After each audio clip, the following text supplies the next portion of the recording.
ഭവന നിർമ്മാണത്തിന് മുന്തിയ പരിഗണന നൽകി കൊണ്ട് ചാലക്കുടി ബ്ലോക്ക് പഞ്ചായത്ത് ബജറ്റ് അവതരിപ്പിച്ചു. 28,16,07,344 രൂപ വരവും 27,08,53,200 രൂപ ചെലവും 1,75,04,144 രൂപ നീക്കിയിരിപ്പും പ്രതീക്ഷിക്കുന്ന budget vice president Vanaja Divakaran അവതരിപ്പിച്ചു. ആരോഗ്യമേഖല, കാർഷിക മേഖല, മൃഗസംരക്ഷണ മേഖല, വനിതാ പദ്ധതികൾ, കുട്ടികൾക്കും ഭിന്നശേഷിക്കാർക്കുമായി പ്രത്യേക പദ്ധതികൾ എന്നിവ ബജറ്റിൽ ഉൾപ്പെടുത്തി. മാലിന്യ സംസ്കരണത്തിനും ജലസംരക്ഷണത്തിനും ആവശ്യമായ തുക നീക്കിവച്ചിട്ടുണ്ട്. ബ്ലോക്ക് പഞ്ചായത്തിന് കീഴിലുള്ള 6 പഞ്ചായത്തുകളും ഭിന്നശേഷി സൗഹൃദ പഞ്ചായത്തുകളാക്കുവാനും ബ്ലോക്ക് പഞ്ചായത്തിന് സാധിച്ചു. പട്ടികജാതി പട്ടികവർഗ വികസനത്തിന് 1,36,12,800 രൂപയും 56 ലക്ഷം രൂപ ആരോഗ്യ മേഖലയുടെ വിവിധ പ്രവർത്തനങ്ങൾക്കുമായി മാറ്റിവച്ചിട്ടുണ്ട്. കാർഷിക മേഖലയ്ക്ക് 13 ലക്ഷവും മൃഗസംരക്ഷണത്തിൻ്റെ ഭാഗമായി വെറ്റിനറി ആംബുലൻസ് ഉടൻ പ്രവർത്തനം ആരംഭിക്കും. ഭിന്നശേഷിക്കാർക്കായി 63,50,000 രൂപയുമാണ് അനുവദിച്ചിരിക്കുന്നത്.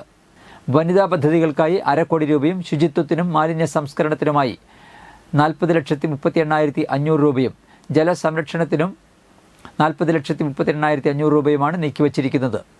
വിദ്യാഭ്യാസം, കല, കായികം, സംസ്കാരം എന്നിവയ്ക്കായി 42,10,000 രൂപയും വ്യവസായ വികസനത്തിന് 37,50,000 രൂപയും വയോജനക്ഷേമത്തിന് 26 ലക്ഷം രൂപയും മാറ്റിവച്ചിട്ടുള്ള ബജറ്റാണ് വൈസ് പ്രസിഡന്റ് വനജ ദിവാകരൻ അവതരിപ്പിച്ചത്.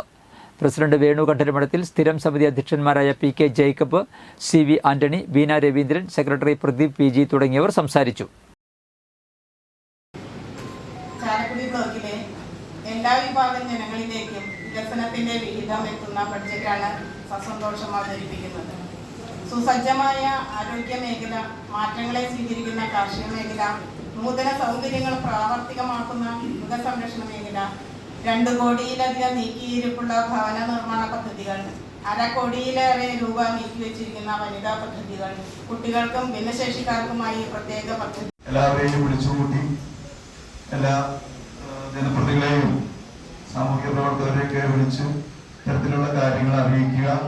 പോരായ്മകളും നല്ല കാര്യങ്ങളും പോരായ്മ ഉണ്ടെങ്കിൽ ചൂണ്ടിക്കാണിച്ചാൽ തിരുത്തി പോകാവുന്ന കാര്യങ്ങൾ തിരുത്തി പോകാവുന്നതാണെന്നും നല്ല കാര്യങ്ങൾ മറച്ചു വയ്ക്കാതെ നല്ലതാണെന്നും പറയാനുള്ള ഒരു ദൗത്യം നമ്മൾക്ക് എല്ലാവർക്കും ഉണ്ട്.